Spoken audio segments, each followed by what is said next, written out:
what does it mean? So you don't have any problem? You don't mind? Maybe? No? Let me just find it. Oh no, I think it Almost. means.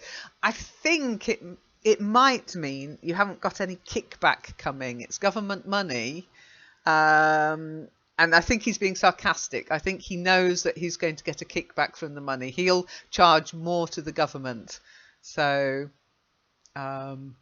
he's obviously buying dogs for government work. Okay, and so you ain't got no kick coming. It either means nothing bad's going to happen, as in you'll be all right, or it could be from kickback. I don't know if you know what a kickback is. No. Okay, a kickback is a kind of bribe. Okay, so that's where, again, I just, when I hear it, I think kickback. Okay, which is basically payment, usually illegal, an illegal payment for organising something. So a kickback.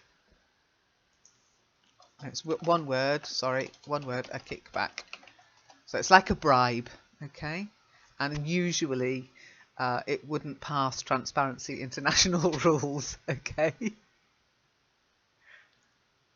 In this context. So I think he's saying you'll be all right because you'll be able to charge the government even more, pretend that you paid 500 a dog or something like that, and so he'll charge the government 500.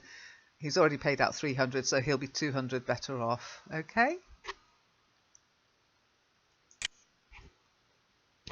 Okay. Good. Okay, so there was a bit of a problem with the streaming there, so sadly we've missed April's on the stream. Somebody just told me they can't see the stream, which is a shame, but they're live. Hopefully it's working now. Eleanor, if you'd like to carry on reading, we're at chapter 2, The Law of Club and Fang. Okay. Buck's first day on the Dye beach was like a nightmare. Every hour was filled with shock and surprise. He had been suddenly jerked from the heart of civilization and flung into the heart of things primordial. No lazy, sun-kissed life was this, with nothing to do but love and be bored. Here was neither peace nor rest, nor a moment's safety. All was confusion and action, and every moment life and limb were in peril. There was imperative need to be constantly alert, for these dogs and men were not town dogs and men. They were savages, all of them, who knew no law but the law of club and fun. He had never seen dogs fight as these wolfish creatures fought, and his first experience taught him an unforgettable lesson. It is true it was a vicarious experience, else he would not have lived to profit by it. Kelly was the victim. They were camped near the log store, where she, in her friendly way, made advances to a husky dog the size of a full-grown wolf, though not half so large as she. There was no warning, only a leap in like a flash, a metallic clip of teeth, a leap out equally swift, and Kelly's face was ripped open from eye to jaw. It was the wolf manner of fighting, to strike and leap away. But there was more to it than this. 30 or 40 huskies ran to the spot and surrounded the combatants in an intent and silent circle. Buck did not comprehend that silent intentness, nor the eager way with which they were licking their chops. Kelly rushed her antagonist, who struck again and leaped aside. He met her next rush with his chest, in a peculiar fashion that tumbled her off her feet. She never regained then. This was what the onlooking huskies had waited for. They closed in upon her, snarling and yelping, and she was buried, screaming with agony, beneath the bristling mass of bodies. So sudden was it, and so unexpected, that Buck was taken aback. He saw Spitz run out his scarlet tongue in a way he had of laughing, and he saw Francois, swinging an axe, spring into the mass of dogs. 3 men with clubs were helping him to scatter them. It did not take long. 2 minutes from the time Kelly went down, the last of her assailants were clapped off, but she lay there limp and lifeless in the bloody trampled snow, almost literally torn to pieces, the swart half-breed standing over her and cursing horribly. The scene often came back to Buck to trouble him in his sleep. So that was the way. No fair play. Once down, that was the end of you. Well, he would see to it that he never went down. Spitz ran out his tongue and laughed again, and from that moment Buck hated him with a bitter and deathless hatred. Before he had recovered from the shock caused by the tragic passing of Kelly, he received another shock. Francois fastened upon him an arrangement of straps and buckles. It was a harness, such as he had seen the grooms put on the horses at home. And he had seen horses work, so he was set to work hauling Francois on a sled to the forest that fringed the valley, and returning with a load of firewood. So his dignity was sorely hurt by thus being made a draft animal. He was too wise to rebel. He buckled down with a will and did his best, though it was all new and strange. Francois was stern, demanding instant obedience, and by virtue of his wig receiving instant obedience, while Dave, who was an experienced wheeler, nipped Buck's hind quarters whenever he was in error. Spitz was the leader, likewise experienced, and while he could not always get at Buck, he growled sharp reproof now and again, and cunningly threw his weight in the traces to jerk Buck into the way he should go. Buck learned easily, and under the combined tuition of his 2 mates and Francois made remarkable progress. Ere they returned to camp, they knew enough to stop at halt and to go ahead at march, to swing wide on the bends and to keep clear of the wheeler when the loaded sled shot downhill at their heels. Very good. They Well done. were Okay. Yep. Well done. It's time to stop. Time to stop. no alarm. No. I Okay. can't get the alarm working at the moment. Maybe one of these days it will be back. But anyhow, nicely read. Well done. And just a few words. The first word, jerked. Jerked. Yeah, jerked. To jerk. Jerked. I swallowed. Yeah, you swallowed the Oh, again. So to jerk, of course, you have the word a jerk, as in an idiot and an imbecile. But to jerk, sort of a sharp pull.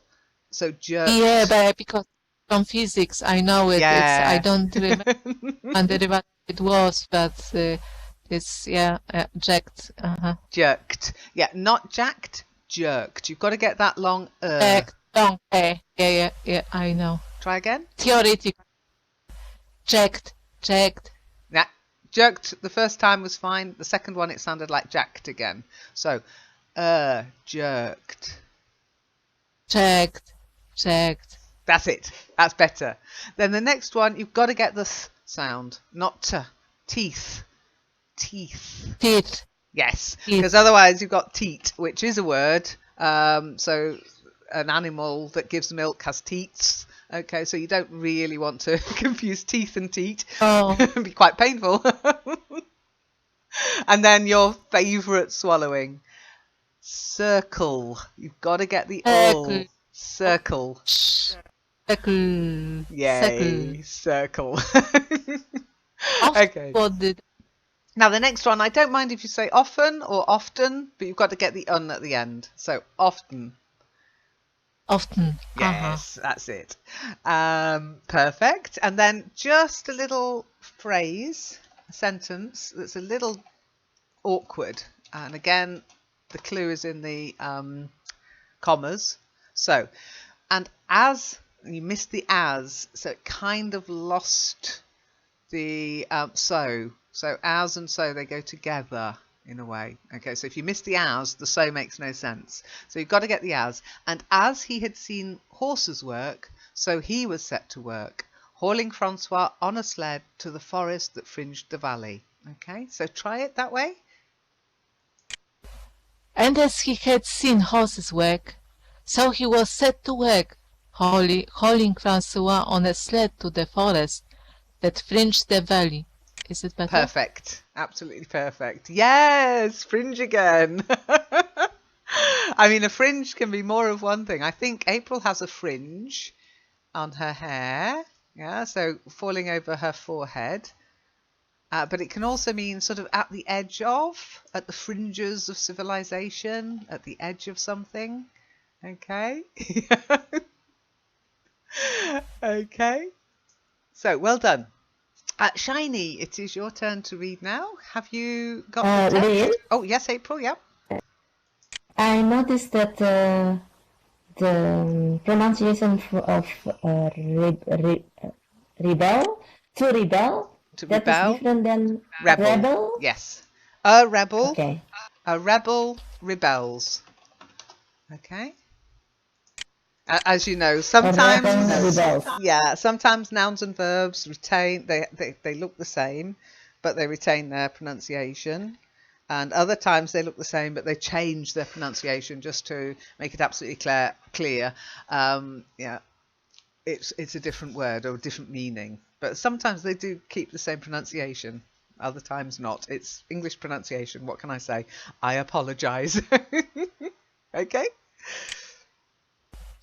Any other questions before we move on? Shiny, have you got voice? Hello. Hello. Nice to hear your voice this morning. Thank you. Three fair good dogs. Francois told Perrault, that bark him pull like hell. I teach him quick as anything. By afternoon, Perrault, who was in a hurry to be on the trail with his dispatches, returned with two more dogs, Billy and Joe. He called them, two brothers and true huskies, both sons of the one mother, though they were as different as day and night. Billy's one fault was his excessive good nature, while Joe was the very opposite, sore and introspective, with a perpetual snarl and a malignant eye. Buck received them in a comradely fashion. Dave ignored them, while Spitz proceeded to thrash first one and then the other. Billy wagged his tail appeasingly, turned to run when he saw that appeasement was no avail, and cried, still appeasingly, when Spitz's sharp teeth scored his flank. But no matter how Spitz circled, Joe whirled around on his heels to face him. Man bristling, ears laid back, lips writhing and snarling, jaws clipping together as fast as he could snap, and eyes diabolically gleaming, the incarnation of belligerent fear. So terrible was his appearance that Spitz was forced to forego disciplining him, but to cover his own discomfiture, he turned upon the inoffensive and willing Billy and drove him to the confines of the camp. By evening, Perrault secured another dog, an old husky, long and lean and gaunt, with a battle-scared face and a single eye, which flashed a warning of prowess that commanded respect. He was called Solex, which means the angry one. Like that, he asked nothing, gasped nothing, expected nothing, and when he marched slowly and deliberately into their midst, even space left him alone. He had one peculiarity which Buck was unlucky enough to discover. He did not like to be approached on his blind side. Of this offense, Buck was unwittingly guilty, and the first knowledge he had of his indiscretion was when Solex whirled upon him and slashed his shoulder to the bone for 3 inches up and down, forever after Buck avoided his blind side, and to the last of the homemade sheep had no more trouble. His only apparent ambition, like Death's, was to be left alone, though, as Buck was afterward to learn, each of them possessed one other and even more vital ambition. The night Buck faced the great problem of sleeping, the tent illuminated by a candle glowed warmly in the midst of the white plain, and when he, as a matter of course, entered it, both Perrault and Francois bombarded him with curses and cooking utensils, till he recovered from his consternation and fled ignominiously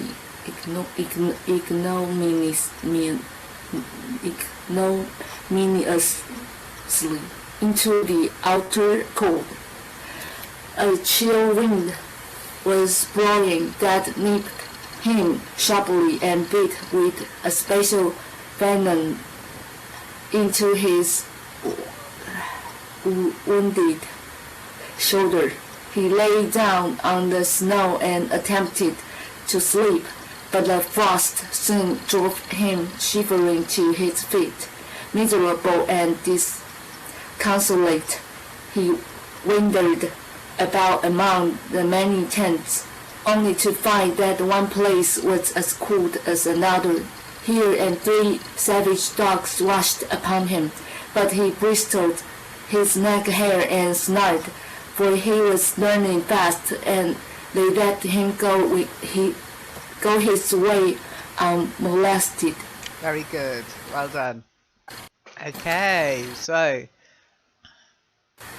a few words for you. Okay, so don't worry. Don't scream, because you get some smileys too. Well done. So the first one is nature. It's an A sound. Nature. Nature. That's it. Perfect. And then malignant. Malignant. Malignant. Yeah. Often you'll find that word used amongst in cancer, a malignant tumour, but it can also mean somebody is evil, something evil, malignant. Okay. And then flank. the flank. Flank. So it's like on an animal. I don't know, do we have a flank as humans? We don't normally talk about a flank, but on an animal, on a horse, for example, it's at the hindquarters on the side, the flanks. Okay, flank. The next one is a silent T. So bristling. Bristling. That's it, bristling. Good. And then Dave. It's a name and it's an A, long A sound. Dave's name. Dave's. That's it. Good. Then we've got offensive but inoffensive. Inoffensive. Inoffensive. Yeah, most people are pretty inoffensive. Gaunt. If you're looking really ill and if you're underweight, you might look gaunt. Gaunt. Very good. The next one is a double R, so it's not scared, it's scarred. If you have an injury and it heals and leaves a scar, it means you are scarred. Scarred. Exactly, April. Don't be ashamed of your scars. Be proud of them. They show that you survived whatever tried to hurt you. Scarface, yes, Marco. Oh, I've just seen he plays on the right flank. Yeah, it's also a footballing term. That's right. But scarred, not scared. Okay, so watch out for that double R. The next one, I don't mind if you say asked or asked, but you've got to get it into the past tense. So, asked. Asked. That's it. Oh, perfect. Well done. And the next one, again, we've got inoffensive, but an offence. Offence. Offense. That's it. It sounds almost like offence, doesn't it? But it's basically, if you break the rules, it's an offence. And it can be offensive. The next one, it's not vital, it's vital. Really urgent. It's a vital message. It's a vital thing to do. You have to do it. Vital. Vital. Yeah, now there is a word vital in American English especially that means, I think, food, victuals, but it's a very American term, victuals, but vital when it's a T-A-L ending. Then we've got to illuminate, but illumined. If it's lit up, it's illumined. Illumined. Very good. And if you get pelted with something, you get bombarded. So, for example, in Friday's session, I was bombarded with snowballs. All picked on me. Bombarded. I've still not recovered. Bombarded. Yes, yeah. If you throw lots of things, or you can even bombard somebody with questions. If you ask lots and lots of questions, yeah, they bombarded her with questions. And then to wonder, wandered. Wandered. Yes, and it's got the same pronunciation as to wander as to think about, and to wander as to just roam around aimlessly. Okay, it's the same pronunciation. Wandered. Okay, and you get 2 smileys. 2 smileys. One is belligerent. Well done. Belligerent. Do you want to have another go? Belligerent, just to confirm it. Belligerent. Yeah, if children are belligerent, they won't do as they're told, basically. No, I won't, shan't. And then the next one comes from ignominious, and it's just the adverb ignominiously. Ignominiously. Now, do you know, can you think of anybody who's ignominious?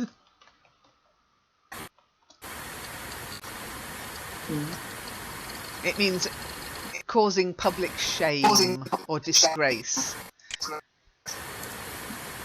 Me. April! What a surprise you wrote that. I think we've got a lot more ignominious stuff coming out of that quarter, shall we say? It's something to look forward to. Maybe. Okay, next person is Moz. If Moz has got voice. You're welcome, Shiny. Yes, sorry, April. Is it here disconsolate or disconsolate? Disconsolate. Yeah, Okay. disconsolate. You can console somebody, okay, as in you can comfort them, so to console, but if you're disconsolate, it means you're unconsolable. You can't be comforted, okay? So he's very unhappy, okay? But you have the verb to disconsolate or not? I wouldn't. I use it as an adjective. I haven't seen it used as a verb. I mean, I'm not a dictionary, but I would say it's just an adjective. Downcast. You can have it as a noun, disconsolation, but it's not often used. But disconsolate or disconsolately as an adverb. Okay.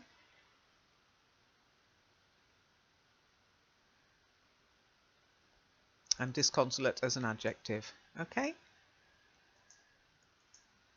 Okay, thank you. So, Moz, do you have voice? Can we hear you?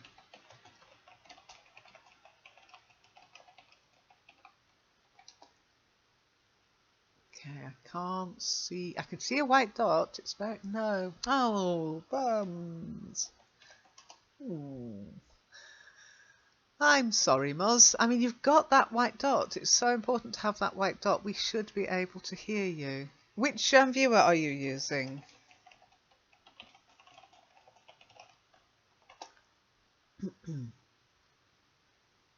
But he's on my active speakers list. I know, He should- mine too. Mine too. Okay, That's okay. strange. Okay, fingers crossed for next time.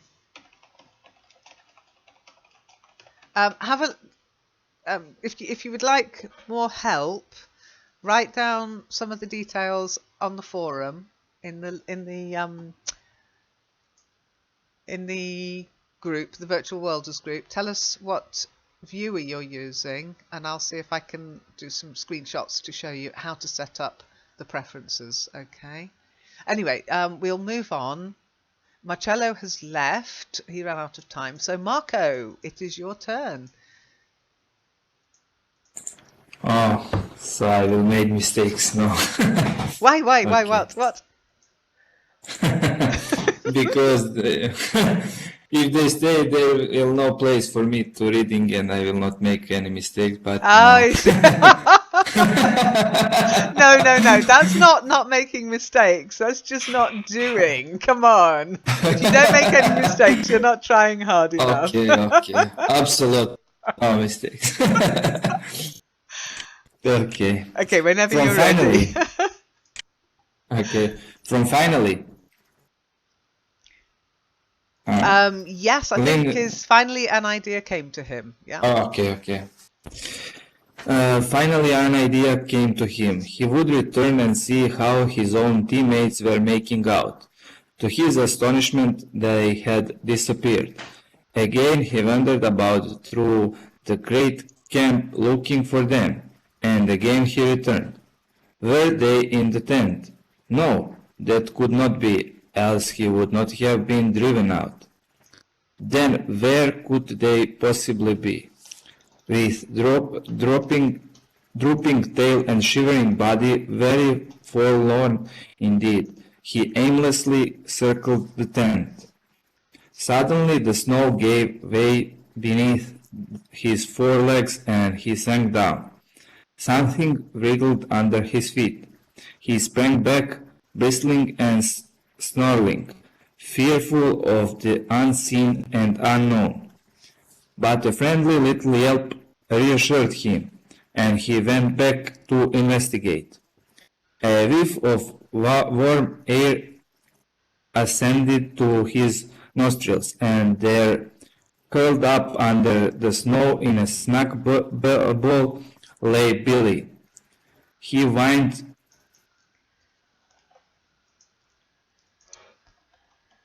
placatingly, squirmed and wriggled to show his goodwill and intentions, and even ventured as a bribe for peace to lick Buck's face with his warm wet tongue.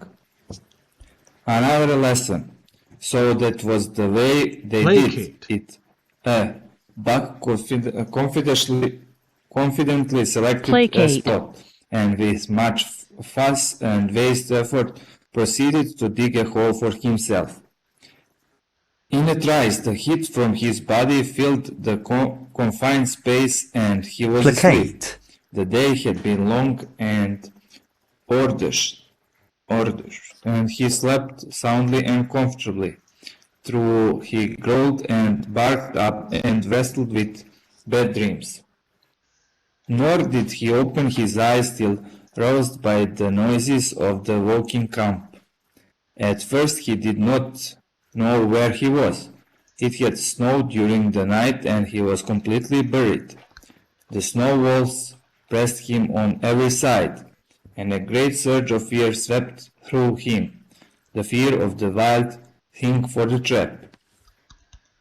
It was a token that he was harking back through his own life to the lives of his forebears, for he was a civilized dog, an unduly civilized dog, and of his own experience knew no trap and so could not of himself fear it.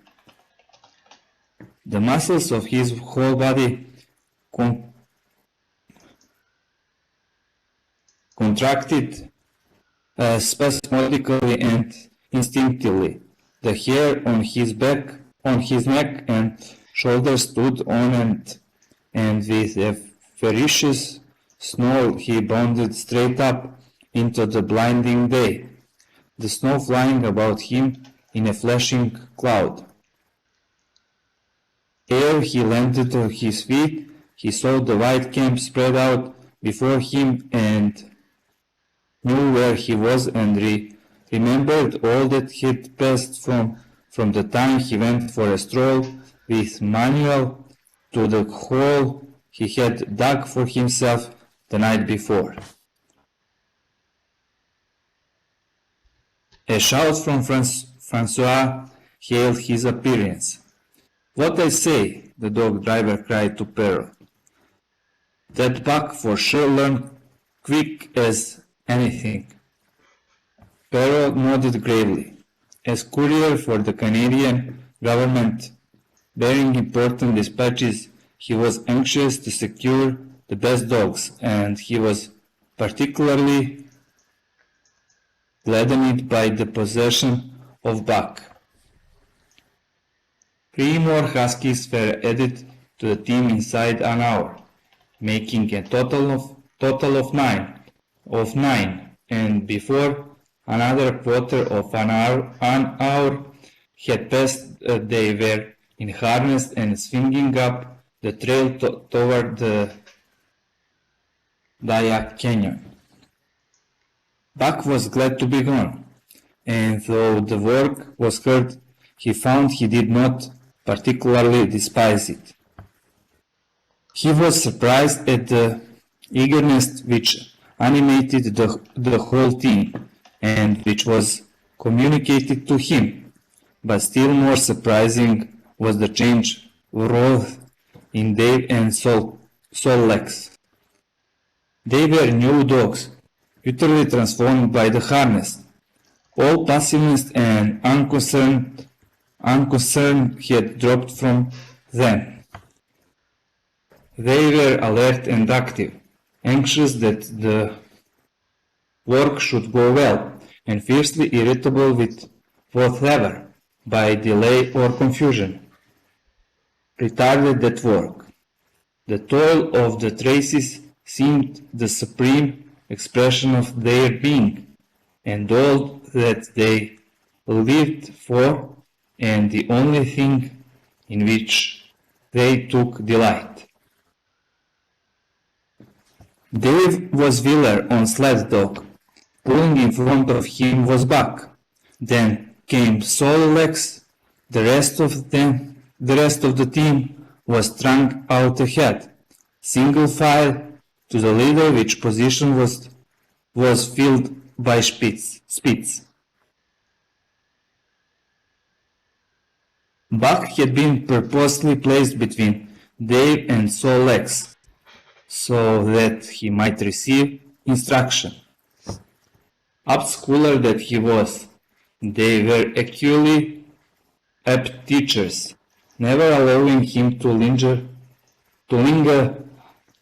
long in error, and enforcing their teaching with their sharp teeth. Dave was fair and very wise. He never nipped back without cause, and he never failed to nip him when he stood in need of it. As Francois' whip backed him up, Buck found it to be cheaper to mend his ways than to retaliate.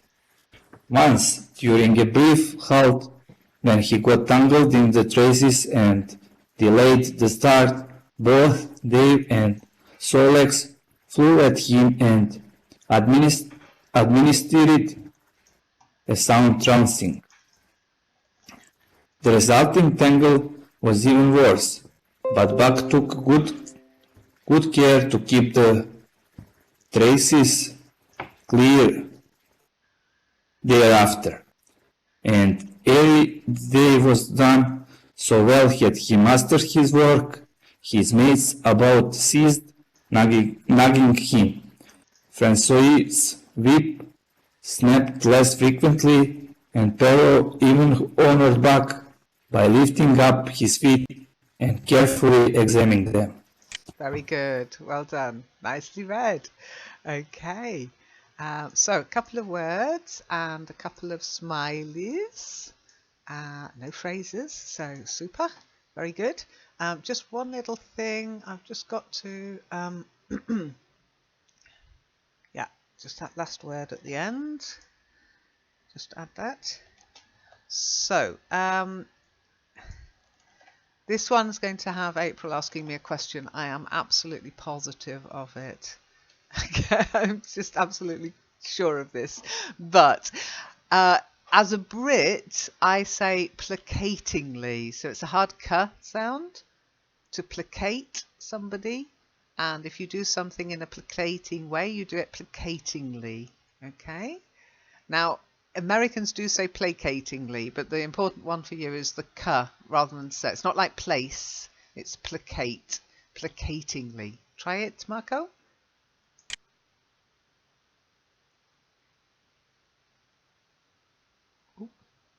Oh, sorry, placatingly. Okay, good. Phew, I thought you'd lost your voice. I was just looking to see. It's very difficult to see white dots in this sim because everything's so white. Okay, the next one, if something's really hard work, it's arduous. So arduous. Arduous. Perfect. Well done. And then the next one is from to rouse somebody, not rose, roused.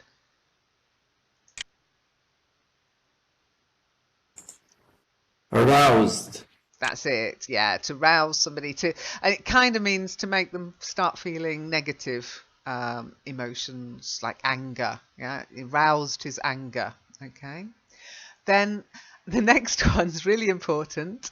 It's not 4 beers, it's 4 bears. 4 bears. Okay. For Nice. It's almost like a Freudian slip there, isn't it? Okay, yes. It's like your ancestors, your forebears. Forebears. That's it. Good. Okay, the next one, I was very surprised because it sounded far too like here. It's hair, like air. Hair. Try it. Yeah. Yeah. Yeah, much better, much better. And then if somebody's really, really dangerous, they're ferocious. Ferocious. Try it. Ferocious. Perfect. Ferocious. Perfect. Yeah. Now the next one, in fact, there's a couple here. Gladdened. To gladden the heart. Gladdened. Try it. Gladdened. Yeah. And then there is oh, hang on. Couple of others which are the same. It's the silent E. Gladdened, wandered, administered. They're all silent E. Okay. So try all of them. Gladdened, wandered, administered. Glan, gladdened, wounded, administered. Yeah, they're all silent E. Well done. It's just, again, it's one of those things you just have to develop a feeling for. Okay. Then the next one is hard, not heard. Hard, like R sound. Hard. Heart. Yay. Heart. Make sure it's a D. Hard. Otherwise, it might sound like heart. Okay, so hard, heart. You can be hard-hearted if you're a crawl person. Hard-hearted. Try it. Hard-hearted. Yes, yeah, good. That's not too bad. Not too bad. Okay, the next one, it's not oo, it's utterly. Utterly butterly. Utterly.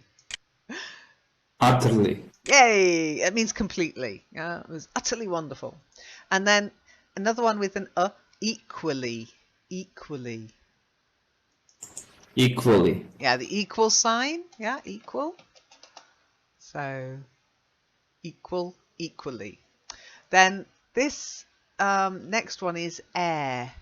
It sounds But how like to say air. equalize? No, that's Equalize. equalized. Equalized. Equalize. Yeah.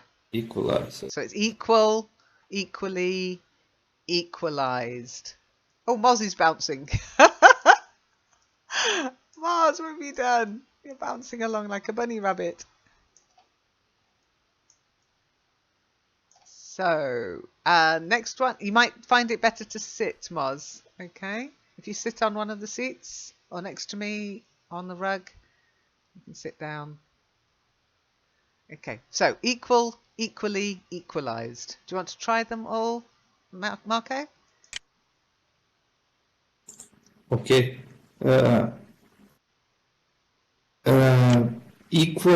Equally equalized. That's perfect. Well done. Well done. Okay, then the next one, which is a bit of an odd one, air. It sounds like air.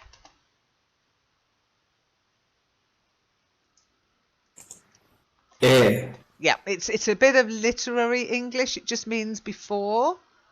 Yeah, I'll be back ere the sun goes down. Okay. But a new era. Does era how It's to... error is double R. Air is ERA. No era. New era like. Oh, era. Era. Era. New era. Yeah. Okay. Era is Okay. another period of time. So we're in the technological era at the moment, I think. Okay. But air, don't confuse it with era. Air just means it's literary English. It means before. Ere the sun went down, she ate some garlic to fight off the vampires. I don't know. That's why I'm probably not a writer. Okay, the last one, it's not seized. If you say it with a Z sound, it sounds like seized. It's actually a softer sound, ceased. So you've got to seize, that's to grab hold of something. To cease means to end something. So it's ceased. Ceased. That's it. Good, good, good. Well done. So you can see it's spelt differently and the pronunciation has to be different because otherwise it's easily confused. And you get your smiley for linger. Linger. To remain. Linger. Well, yeah, it means to remain, but also in a sort of lurky kind of a way. For sometimes when you log off, hey Moz, you've got little wavy lines, yay! Hi Moz, I just heard you. I don't know what you did, but do it again.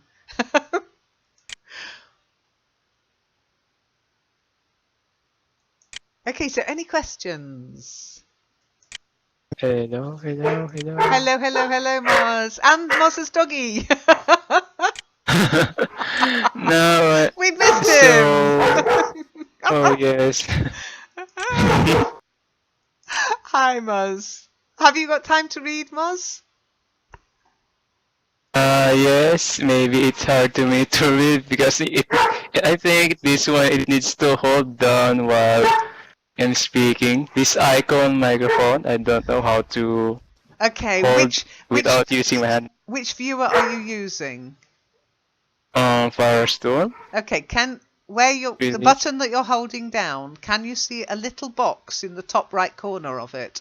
A tiny little box, like a Uh, click box, a tick box. uh, uh, Top right corner of the button, yeah?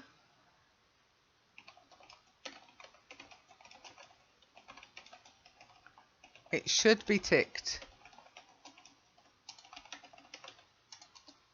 So there should be a little tick in it. And then you can click the speak on and off. Any luck? I think I can read. It didn't work. Oh. I, Well, would you like me to I, if you like, I can cut and paste into local chat, so that might be easier for you, okay? So I'll cut and paste the paragraphs into local chat, okay?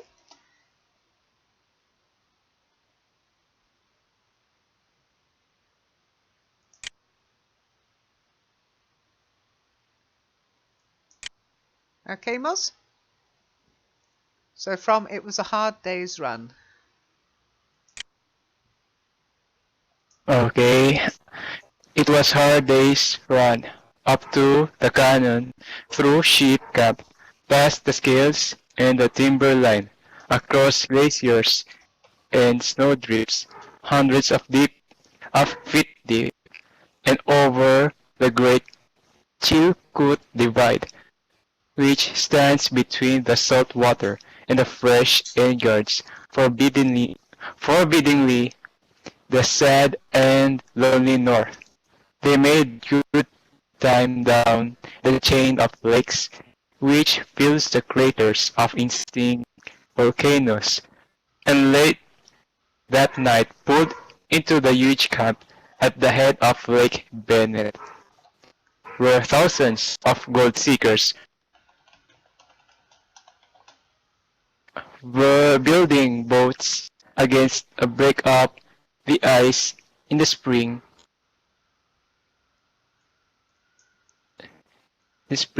Buck made his roll in the snow and slept the sleep of the exhausted just, but all too early was rooted out in the cold darkness and harnessed with his mates to the sled.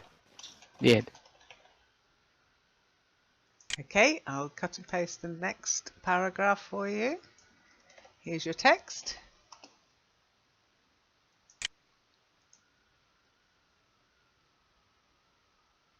Ah, that day they made 40 miles, and the rail being panicked, but the next day, and for many days to follow, they broke their own trail, worked harder, and made poor time. As a rule, Paroled traveled ahead of the team, packing the snow with webbed shoes to make it easier for them. Francois, guiding the sled at the gay pole, sometimes exchanged places with him, but not often. Perrault was in a hurry, and he prided himself on his knowledge of ice, and which knowledge was indispensable, for the fall ice was very thin, and where there was swift water, there was no ice at all.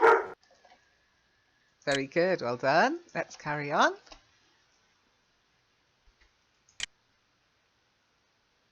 Uh, Day after day, for days unending, Buck toiled in the traces. Always they broke camp.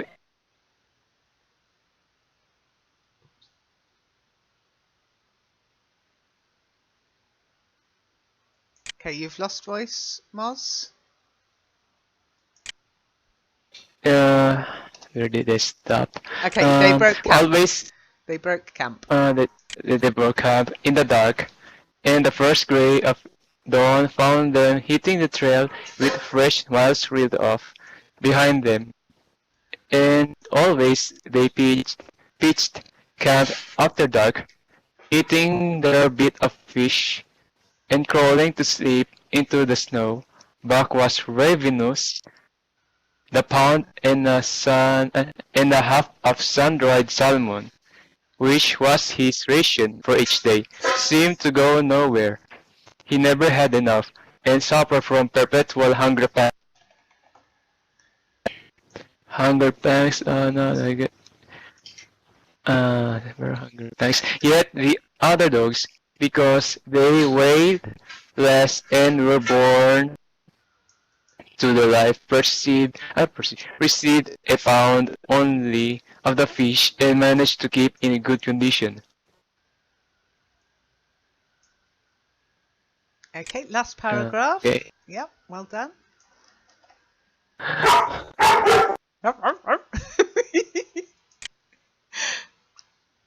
Sorry, it's my puppy. I know. He swiftly lost the fastidiousness which had characterized his old life. A dainty eater, he found that his mates, finishing first, robbed him of his unfinished ration. There was no defending it. While he was fighting off two or three, it was disappearing down the throats of the others. To remedy this, he ate as fast as they. So greatly did hunger compel him. He was not above taking what did not belong to him. He watched and learned when he saw Pike, one of the new dogs, a clever malingerer and thief, slyly steal a slice of bacon when Perrault's back was turned. He duplicated the performance the following day, getting away with a whole chunk. A great uproar was raised, but he was unsuspected. Wild Dub, an awkward blunderer who was always getting caught, was punished for misdeed. Very good. Well done. Oh, poor Dub. Mind you, that's always the way of the world, isn't it? The guilty get away with it, and the innocent suffer. Okay, so let's have a look at the words. Okay, because we'll have to finish after this. So we'll start with the first word, which is extinct, not instinct, extinct. So the dinosaurs are extinct. It means the whole species has died out. And we are being warned now that we are entering a period of extinction where we're going to lose some of our most beautiful animals and some of the smallest little animals too, because we are not able to curb our appetite. So extinct. Try it. Extinct. Very good. And then exhausted has a silent H. It's a lot easier to say. So it's not exhausted. I couldn't even say that. I don't know how you did it. Well done. But it's a silent H. So it's exhausted. Try it. Okay. Exhausted. That's it. Lovely. Then the next one is just a French name. François. François. Oh, okay. I think I misheard it. Francois. Yeah, Francois. Probably the English equivalent would be Francis. Okay, but in French it's Francois. There's a lot of French names in this, like Perrault, because of course it's in that part of the world where the French, Canadians and Americans and Brits all went to try and find gold. Okay, the next one, it's not ration, it's ration. A ration. Russian. Yeah. So it's like in the book reading. I have to ration how much you can read. I know you could probably all read the whole book in one sitting, but I ration it out 5 minutes at a time. Okay, and the last one, the fish. It's a salmon. It's got a silent L. So there's no need to say again, it's easier to say. It's easier to say. It's not salmon, it's salmon. Oh, my favorite fish. It's salmon. Yeah. Do you like smoked salmon? I love smoked salmon. Are you April? Uh, Hey, there you go. I often have salmon with pasta, so like tagliatelle with salmon. It's lovely. It's one of my favourite. It is an extremely good fish. It's full of omega-3, so it's very good for you. But I prefer wild salmon to farmed salmon, and I don't trust salmon that's bright pink. I like it to be a pale pink. Some of the salmon you buy in the shops is really just full of antibiotics and colourings. So you have to get good quality salmon. But it's a silent L, okay? And then the next one was really funny, Moz. I'm not sure what you were reading, but you read the rail being panicked, and it wasn't. It's the trail being packed. Okay, it's a strange phrasing that probably put you off. Okay, being tired, she lay down in the snow. So it's like saying she was tired, so she laid down in the snow. And this is like saying the trail was packed, so. But it's literary English, so they say the trail being packed. Try it. the trail being packed. That's it. Good. I think your brain was trying to make sense of that sort of form, and it couldn't, so it made up its own words. It was quite funny. If you listen to the recording, you will find I am right. You actually did say the rail being panicked. Okay, I think your brain panicked. Okay, so that's what your brain often does. I do it the same in German. I'm reading something in German and I read something that's just not there because my brain is trying to interpret the words and it gets it completely wrong. So I do know what it's like. You should have seen me in my German lesson yesterday. I'm doing German lessons again, Eleanor, by the way. I'm hoping I'll be in the Buchstabe in Second Life this evening. I'm going to try to make it anyway. Yeah, I'll try. You know what it's like. Anyway. Okay, so before we finish, any questions?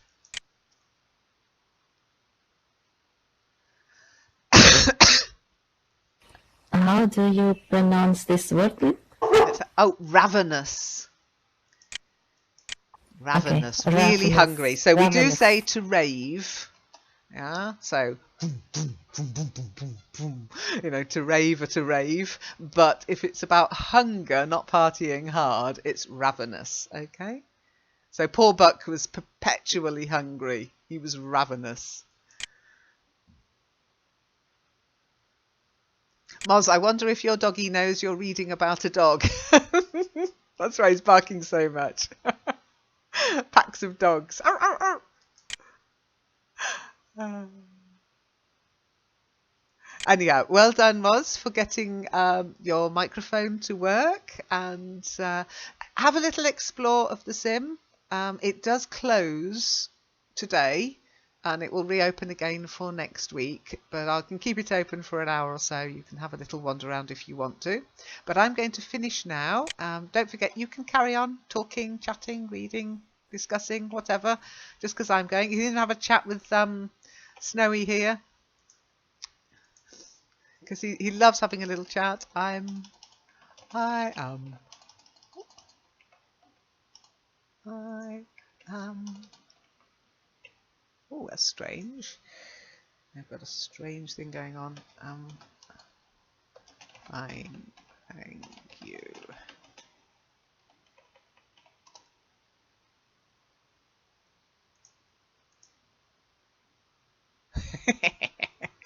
Trouble is, he doesn't shut up. I warn you now. Reading The Call of the Wild. That doesn't make any sense.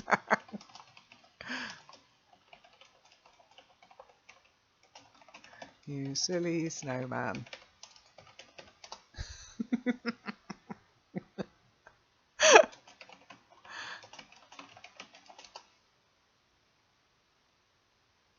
That is Frosty, Muzz. He's the snowman here. So you can have some quite bizarre little conversations with him. He's just a bot, okay? But you'll find some winter vocabulary sections around for skiing, skating, putting on warm clothes, etc. And so take your time. All right. And I will see you all, I hope, tomorrow. Don't forget the English Speaking Club will be on Skype this evening. And of course, I believe Natasha will be running her session this evening. And I think Aladdin's got a session this evening too. I forgot to ask him in this morning's session. But check the calendar and you will see. Yep, Ask Aladdin is on as well after Natasha's session. So you can ask Aladdin for the link. You're welcome. Okay, so take care and thank you for coming. Thanks for taking part. Bye.